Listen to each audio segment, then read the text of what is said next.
প্রতিদিন স্মরণ মননে শ্রী শ্রী ঠাকুর, মা ও স্বামীজির কথা। সতর্ক ও তৎপর সন্তান মাত্রই লক্ষ্য করেন, মা শুধু স্নেহের আধার নয়, তিনি শক্তিরও আধার। তিনি সন্তান মাত্রের ভূত ভবিষ্যৎ বেত্তা, তিনি ভাগ্য নিয়ন্ত্রী। একটি দৃষ্টান্ত তুলে ধরা যাক। এক নবীন ব্রহ্মচারী মায়ের কাছে বসেছিলেন। ঠাকুরের পূজা শেষ করে মা তাকে জিজ্ঞাসা করলেন, তুমি ঠাকুরকে দেখেছ শ্যামপুকুরে? ব্রহ্মচারী বলেন, তখন আমার বয়স 5 বছর।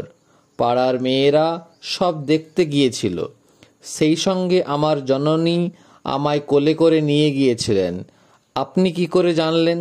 শ্রীমা, তোমায় নাড়ু দিতে ঠাকুর শিকের দিকে ইশারা করেছিলেন। কে দিলে মনে পড়ে কি?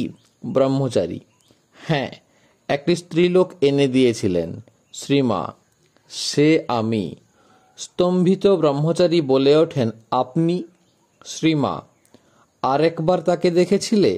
ব্রহ্মচারী, হ্যাঁ, সে তো ঠাকুরের দেহত্যাগের অনেক পরে, পুরীতে। শ্রীমা, আর তুমি হাতছানি দিয়ে তাকে ডেকেছিলে?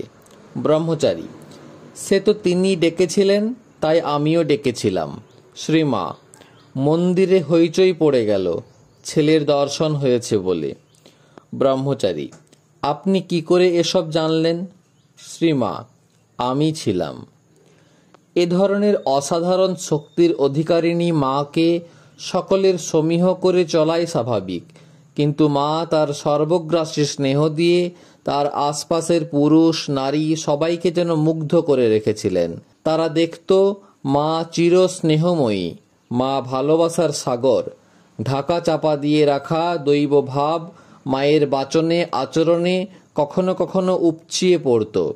সন্তানগণ দেখে শুনে অবাক হয়ে যেত, কিন্তু পরক্ষণেই মায়ের ভালোবাসার জাদুতে মায়ের মানবিক আচরণ বিচরণের দিকে দৃষ্টি দিত। মায়ের এই ভালোবাসা এক অদ্ভুত বস্তু। মায়ের স্নেহধন্য নিবেদিতা দেখেছিলেন যে মায়ের এই ভালোবাসা জাগতিক ভালোবাসার মতো উদ্দাম উত্তেজনাপূর্ণ নয়। সে ভালোবাসা ছিল প্রশান্তি ও সবার জন্য কল্যাণাকাঙ্ক্ষা।